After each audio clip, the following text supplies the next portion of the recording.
Welcome to this week's sim racing video, and we're going to take a look at a mod for the Logitech G series of pedals, the G25, 27, 29 and of course G920, which is the same as the G29.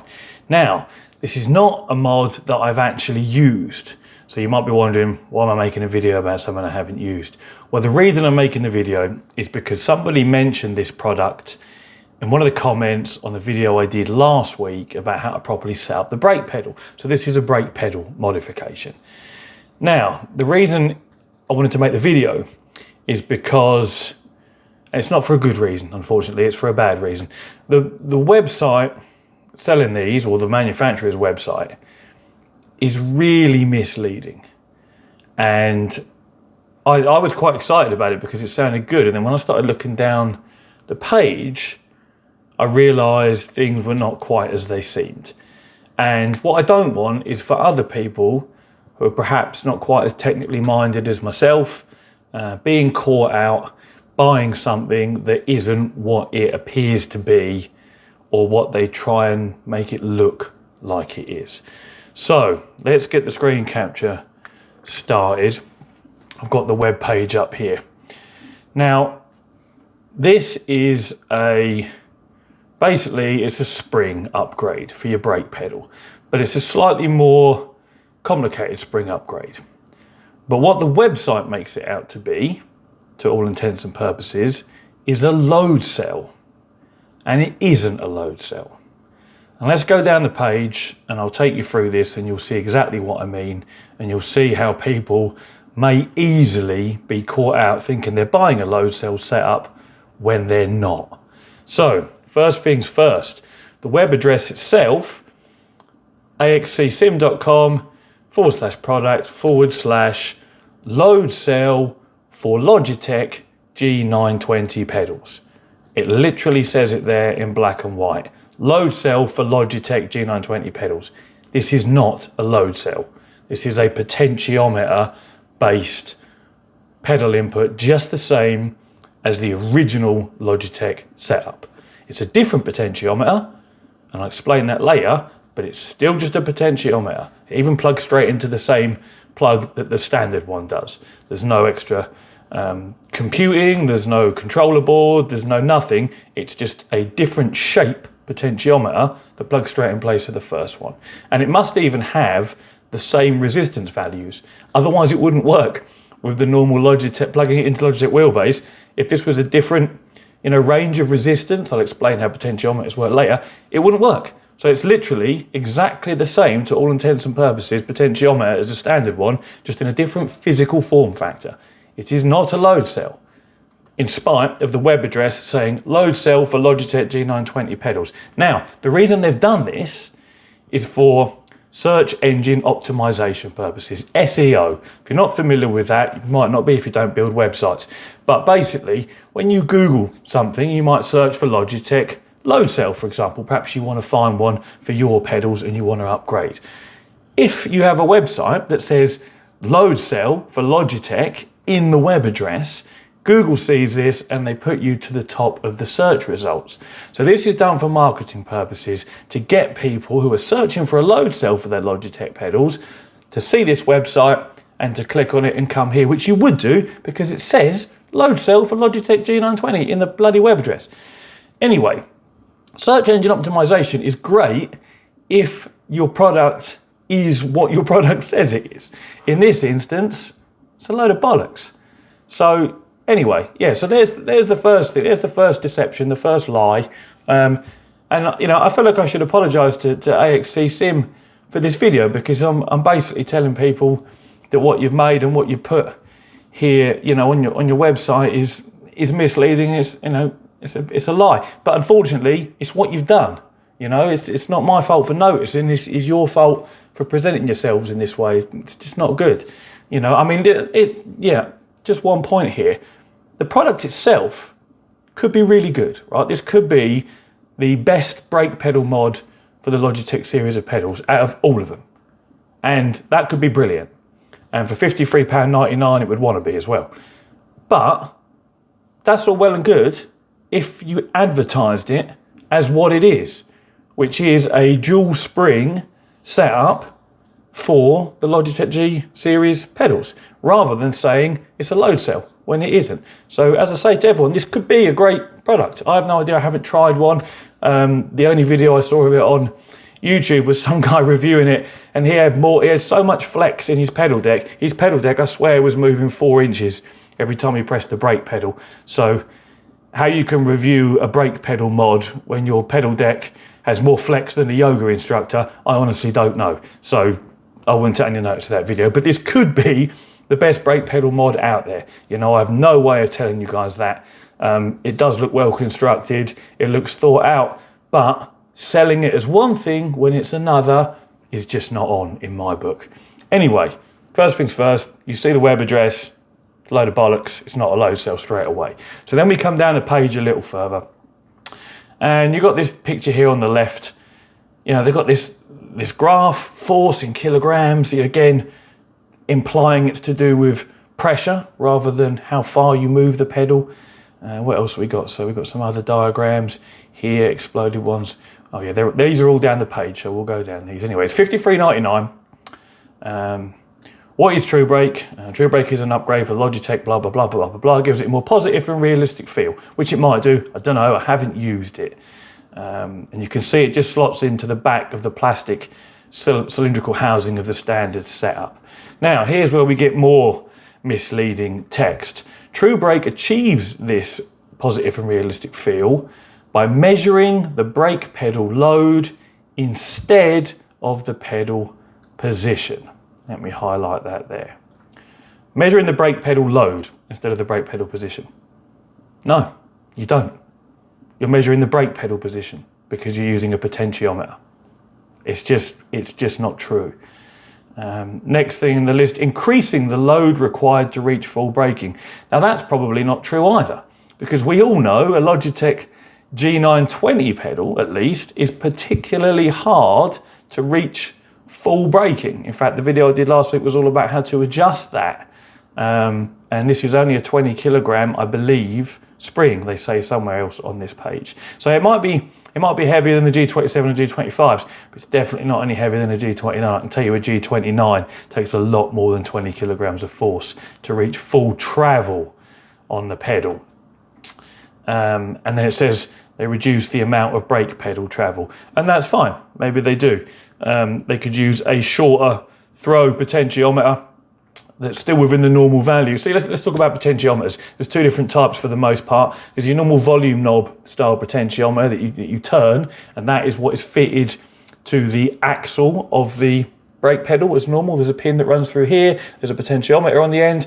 As your foot goes on the pedal, it turns the inside of the potentiometer. Let's say it's got a value of, I don't know, 0 to 10,000 ohms, for example. This potentiometer in here is a linear potentiometer or a slide potentiometer. If you're familiar with DJ equipment, up faders, cross faders, they have linear potentiometers of one sort of slide potentiometer. The one they've used in this, in fact, if we come down to the diagram here, you see where my mouse is, it's just a rectangle and a small rod comes out the middle of it inside this red spring. And so as you press the pedal down, the rod slides in and out of its housing, and that's how it varies the resistance. Again, this must be the same value as the original rotary one that was attached to the pedal from Logitech. Again, let's say it's 0 to 10k ohms. This must also be a 0 to 10k ohms one, because otherwise you'd either never reach full braking with this, or the pedal would reach it, say half. If this was a 10 to 20k one, you get halfway down the travel and Logitech would see you at full braking and you still have half your travel left. So they've literally just changed one type of potentiometer for another. There's no measurements of load here, it's just physical travel on that slide potentiometer or linear potentiometer. And it even says it here, look, it says linear motion potentiometer, high quality component that detects movement of the piston. The piston is what they're calling the plastic bit, or could be metal, that surrounds the second spring, the red spring there. So they do say what it is halfway down the page, and this is where of course I realised what was going on. But let's have a quick look. Where was I up to? Let's go back to this one here, this graph. Load on the left hand side, pedal travel on the right hand side. You see they've got this red curve for the True Brake mod. and it shows you the pedal travel up to about 3 or 4 mil, and then you have to apply loads of load to travel the last sort of 4 mil of pedal travel. Well, what they've done, and then the Logitech graph at the bottom obviously is completely wrong, because that is not how the G920 works at all. It might be how the G27 or 25 is, but the G29, as we know, has that rubber insert at the bottom. So what they've actually done here is they've copied exactly what Logitech have done, which is having a 2-stage setup. So your Logitech one has a main spring, which if you look at the diagram here, you've got this first spring here, they're calling it pedal return spring. Logitech has that spring as well. And that's your easier part of the travel. And then on the Logitech, once you move a certain distance, you hit the rubber insert at the bottom, which is much, much harder to compress. So these guys have done exactly the same thing. They've got a weaker spring at the top, and then once that's fully compressed, you then start to squish the bottom spring, this red one that they're calling the main spring. Exactly the same as the Logitech setup, but they're using a spring instead of a rubber insert. Now again, this may feel loads better. It may feel more realistic. It could be a really good mod, but you've got to tell people what they're buying and not pretend you're a load cell and a pressure-based setup when you're not. You're based purely 100% on travel, on how far the pedal moves. Be honest with people.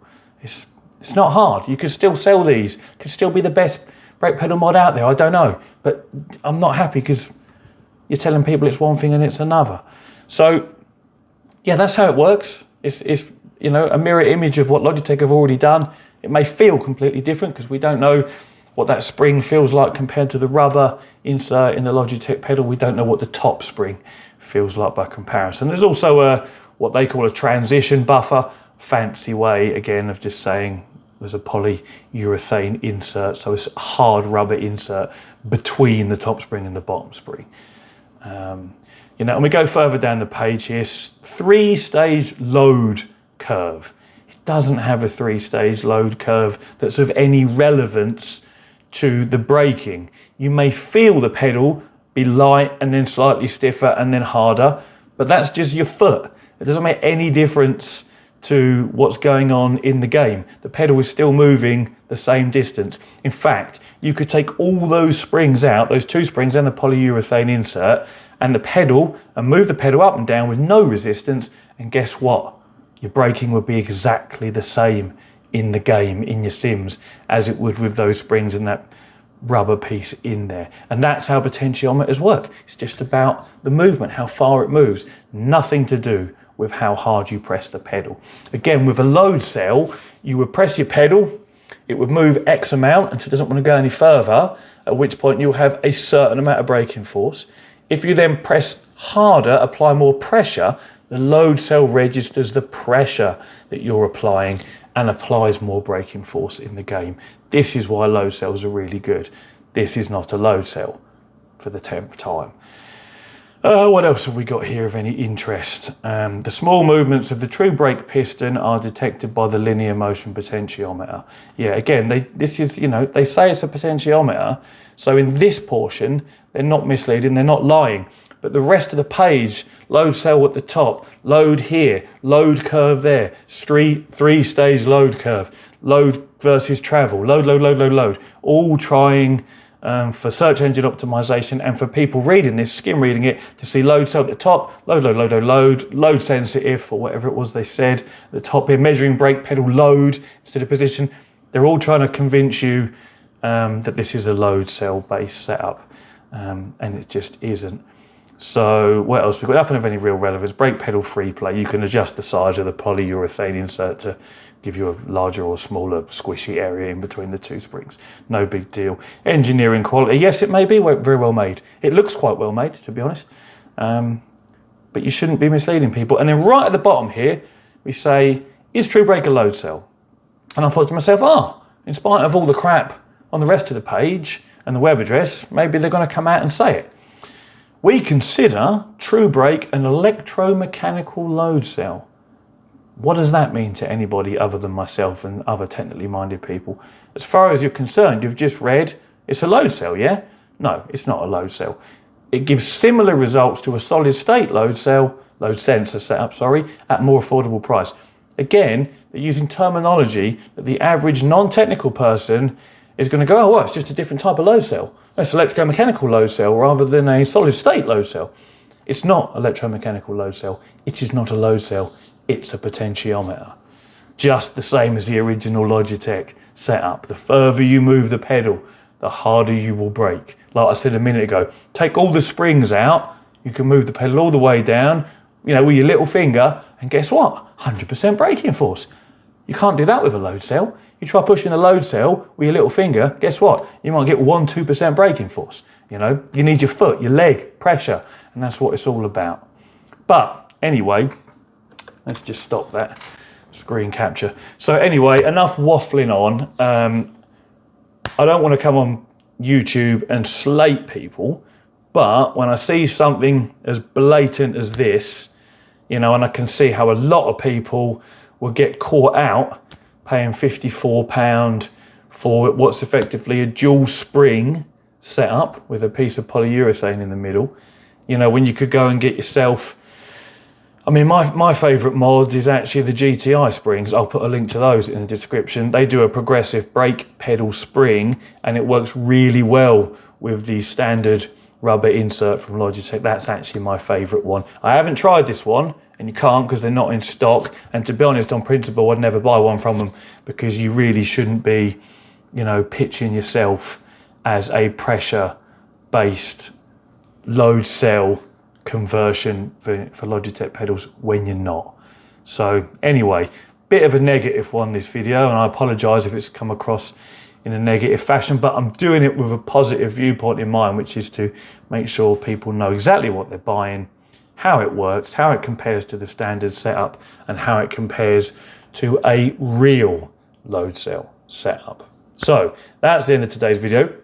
Thank you very much for watching. I hope you guys have found it helpful. I hope you guys at AXC Sim, if you do see this, you may well do perhaps reconsider the way you market things. You're going to get more customers if you're honest with people. I would rather have bought this, reviewed it, and said it's amazing, it's great, linked it back to you guys and helped you sell loads of them. If you'd said this is a 3-stage dual spring setup for a Logitech rather than a load cell and just, lying to people. So anyway, yeah, there we go. Thanks for watching, guys. Thanks to everyone that supports the channel, donations, patrons, etc. And you manufacturers out there, Sim Racing Studio, DOF Reality, GT Omega that send me things in for review. That's always really appreciated as well. And I'll catch you guys all in the next one. Have a nice weekend and take it easy.